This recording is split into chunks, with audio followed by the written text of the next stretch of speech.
Welcome!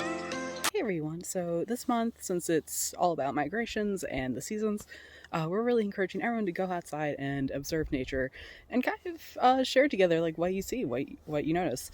So we're specifically going to be looking for migratory animals, specifically birds.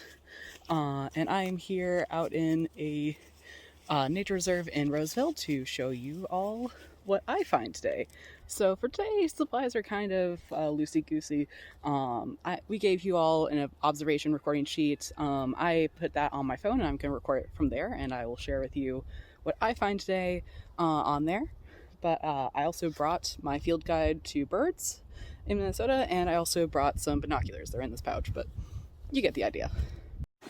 So, one slight issue for us here in Minnesota is that March is still kind of snowy, but sometimes birds do come back during migrations, and there's also birds that are actually residents.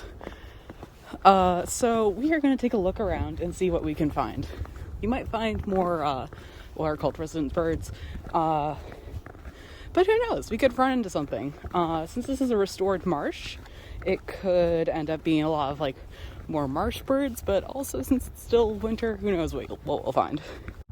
One thing that you can use as reference, even if you don't see them, is the fact that you can kind of hear a lot of birds. For example, kind of over that way, I can hear a lot of chickadee sounds. So that's kind of a sign there's probably some kind of chickadee over there. So that is something you could put down if you are struggling to find visually any birds. So, hold on one second here. Something I found is that I can use my binoculars on my phone camera, which is cool. So right there, I think you can kind of see what's probably an abandoned bird's nest.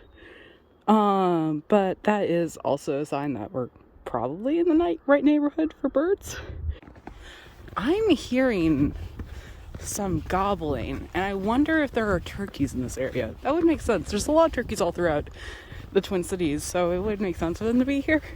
They're year-round resident, but if I see them, I will show you them. Okay, so I think I'm hearing some black-capped chickadees. I'm gonna see if I can show you guys a little bit where they are, because I just saw them. Oh, this one's going all the way kind of over into that area. Kind of trying to see if I can get you guys a shot. Oh, I saw something. Alright, so I'm struggling to find them again. I was trying to record them.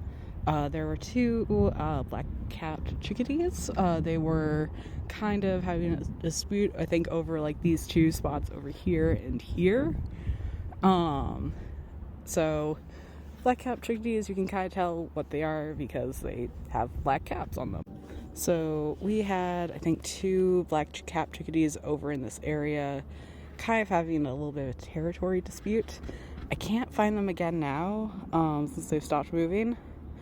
But you can kind of tell that they were black-capped chickadees because they had kind of the black cap that a lot of chickadees to have, and then a lot of white right before they go into some more black coloration. And that kind of fits with the fact that I've been hearing them all the time since I've been here. So yeah, black-capped chickadees, I believe, are resident birds here in Minnesota. Let me just check my field guide and I will talk to you about that. So yeah, black-capped chickadees, they are residents here to Minnesota, and yeah, this is what I was looking at.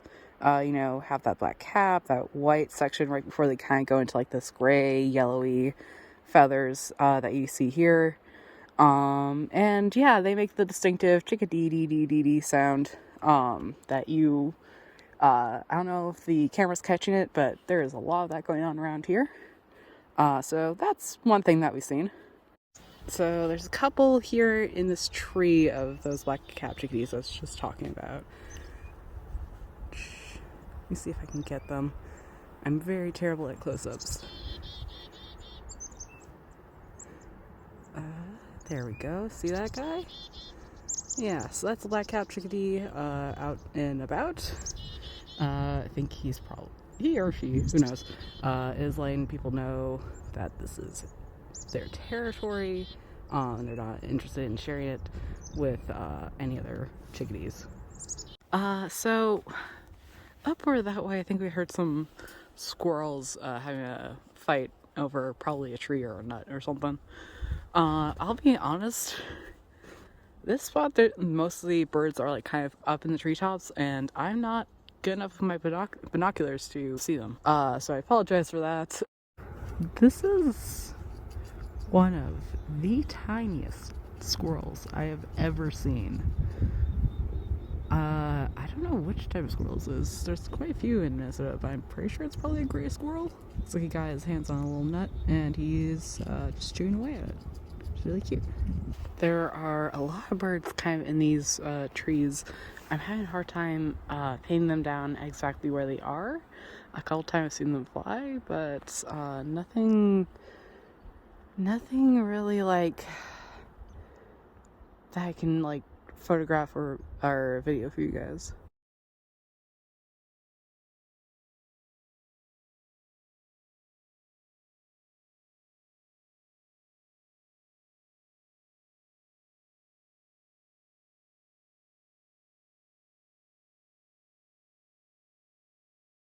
So I think I'm gonna pack it in there for today, guys.